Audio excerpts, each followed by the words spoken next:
Joel and Silvera killed his wife. Shot her 3 or more times. Because that 3-time thing could be more. And then he proceeded to gather his people around him to cover it up. Or them already moved towards him to help him cover it up. One in the same. Doesn't matter. I want to state one fact tonight.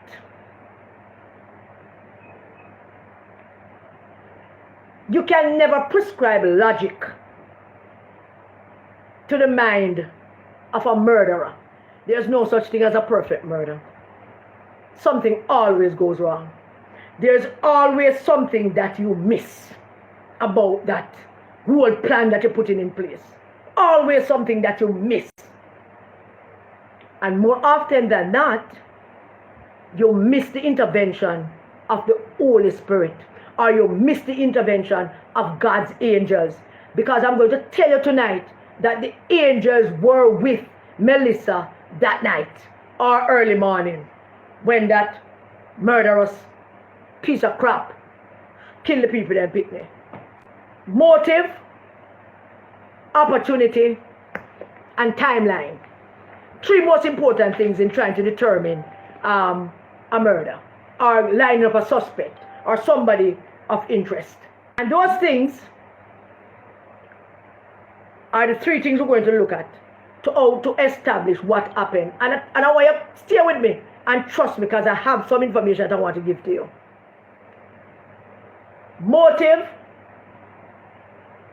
opportunity, timeline. Premeditated murder requires time and effort and all of that. Silvera, Mark Golding's chief of security, was last publicly recorded seen with Mark Golding on October 28th. Melissa died November 10th. We still don't know what time. What did he do between October 28th and November 10th? Mr. Fitzbailey, let me know you're supposed to put the timeline together. Where did he go? What was he doing? Did he make a trip out to St. Thomas on the piece of land? Mr. Bailey, where did he go? Who was traveling with him wherever it is he was going? Why wasn't he seen with Mark Golding between the 28th and at that time? If you can find any photograph or video, anything with him with an umbrella over Mark Golding head, or walking with Mark Golding, or checking the stage and the microphone for Mark Golding between October 28th and November 10th, then please share to the rest of us, because we can't find nothing. This is much, much deeper than Jamaica think. What did he do? What did he do between that time? We don't know yet. Oh, we do. We do. Planning. Then there was the sister, jump over, Silvera's sister, bawling like hell at the funeral. You know them cow bawling? You know them bawling where you know say some guilt are going with her? Like she knows something? Like something go on and she knows she have the information, she want to let it out, she want to tell somebody? There was that. The gun that Silvera had, there's a particular bullet that was used to kill Melissa. I'm going to have a little bit of a hard time talking about this part. It took a little while for me. I researched it, but it took a little while. Took a little while for me to come to grips with this. The policeman that was first on the scene as an officer of the law took pictures of the scene. I hear that there's some report that people who went there took pictures. But I should tell you that the policeman the one that got the call, the one that went down there, shouldn't go on by himself. He took pictures on his phone. And I should tell Jamaica tonight that among those pictures is a bullet spent shell. Tell us that there's no such thing as a perfect murder. Something always go right. Among those pictures was a spent shell from one of the bullets that entered Melissa's body. The bullet that he used is a hollow point bullet. Are bullets that are banned from being used in warfare by the Hague Convention. It was banned by the Hague Convention from 1890 something. The hollow point bullet is one of them, you know, all bullets shaped like a dick. But this, the hollow point bullet, it has a little really shaped like a dick. Have a little slit in it. Well, most people say it's a hole, but it's a slit that is in the hollow point bullet. And the hollow point bullet is a deadly bullet. Deadly bullet.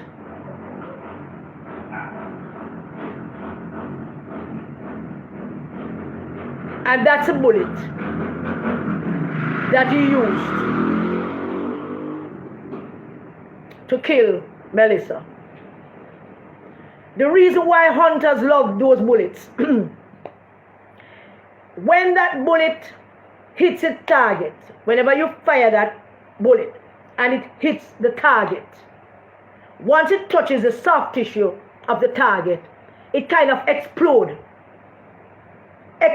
like a mushroom, you know, like firecracker. If you put it in the open and it explodes, it scatters. But if you put it in the middle of your hand, it explodes and form a kind of a cloud, form a kind of mushroom. But it explodes on impact and it fragmented. It deformed. Once it touches the soft tissue, it gets deformed and it explodes. And it's a cloud of mushroom. Most time the fragments of that bullet settles in the bone. So one of the things that he was counting on, because the hollow point bullet, when it hits an impact and it explodes and it becomes deformed, it does a lot of damage, but it also fragmented. It scattered and fragmented. Difficult to locate. It lodges in places that, unless you're doing an autopsy, it's difficult to find it. You know, because it breaks up in fragments, and small, tiny fragments it breaks up in. That wicked, murderous piece of crap fired 3 or 4 bullets through the vagina of the woman that gave birth to his children. How did the police figure it out? Here's the criminal part of this boy plan. He changed the gun barrel. The whole Jamaica know that by now. The point is, when the FLA issues you a gun, I am told that they fire 1 shot from that gun and they keep that gun, keep that bullet in safekeeping in case anything should happen. And so it was very easy to match it up. What also got him was that I tell you, the angels were with Melissa, ensuring that she gets some justice. Because when he fired those shots, they never fragmented and formed that mushroom that it should. Oh no, they came out pretty. I mean, the ballistic footprint was pretty. I heard. So, Melissa's angels was taking her home but them also ensuring that she gets some justice. The FLA keeps that bullet of the gun signature and keep the gun signature. So therefore, if you change a barrel without the FLA knowing, it's a criminal offense. You're going to change your gun barrel, you have to go to the FLA. And you have to submit a report.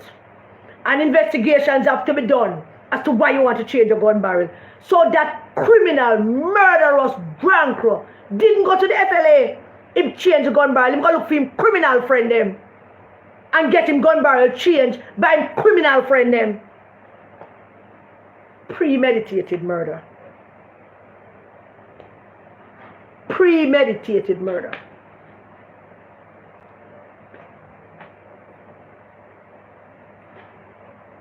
When him realized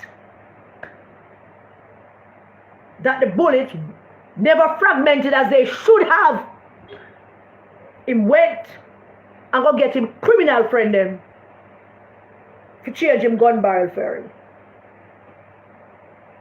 So by the time them test out the shell, the spell shell that was found at the scene of Melissa's death, there was a spell shell. The angels planted there. The angels make sure him and people them will come there for cover it up the seat. God was in the midst, and rightly so. And the little policeman where everybody making a fuss about, he found it. Had a picture of it. And the ballistic footprint that came out of that autopsy was almost done.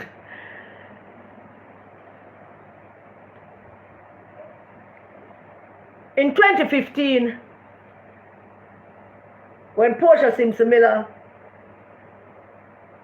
was going through some constituencies to try to figure out where we are and how we're going to win and all, Fitzroy Wilson reported to the party that Joel and Silvera are not doing the work and they're not going to win back. So Fitzroy Wilson reported him to the party about that. Silvera, in retaliation to Fitzroy Wilson, who was, I believe, the councillor then, killed the man dog. I want you to imagine Eli just outside here, so, and Blessing round the back, and all the community dog them that we all love and know them by them name. Any man that does not hesitate to kill a dog, any man that does not hesitate to kill a dog, him kill Fitzroy Wilson dog and carry the dog up put in front of Fitzroy Wilson gate and leave an ominous message for Fitzroy Wilson. Next time it will not be the dog. Fitzroy Wilson reported him to the party, and the General Secretary at the time, Paul Burke, did absolutely nothing. Nothing. Never even brought him to the disciplinary committee. So they knew from then that the man was a murderer. On his family's farm, there was an incident where a little youth was working on the farm and broke up a nice pair of shoes that I am told was his. And the youth borrowed the shoes away to go and party. Man take him gun and lick up the youth in his head and push the gun to the youth nose and go with all kind of things. He researched how to shoot her through the vagina and found out that from the vagina the damage is less influential. From the vagina, the bullet would touch a hit a soft tissue and fragment right away. And he, from his research, because that's what my research turned up, from his research, he gathered that he could fire 3 or 4 of them and the same impact would be the same. They all would be fragmented because they would buck up on soft tissues because of the hollow point bullet that he has. And he researched that and he knew that there's a reason why the 8th Convention banned that bullet from being used in warfare. But yet, the gun industry is one of the most thriving and prosperous multi-billion-dollar industry in this world. Them produce some serious guns, them produce some serious bullets. There's a bullet that is banned from warfare, but is used in by private gun owners and issued by countries to private gun owners. When the bullet hit that soft tissue, it's deformed. Boom. And he knew that because he researched it. So he knew that this was what was going to happen to her. He knew that that is what was going to happen with the bullet. What did Mark Golding know, and when did he know it? What did Mark Golding know, and when did he know it? Why was Silvera removed from the Chief of Security position from October 29th? Because the last time we saw him was October 28th. Which sent him to go murder his wife. Who did Mark Golding dispatch to go up there? To go help with the cover-up? We know the police talk to the whole of them. We know the police interview practically everybody. And talk to practically everybody. And for the life of me, I cannot imagine. For the life of me, I cannot imagine when Michael Phillips at do up a jail and Silvera yard.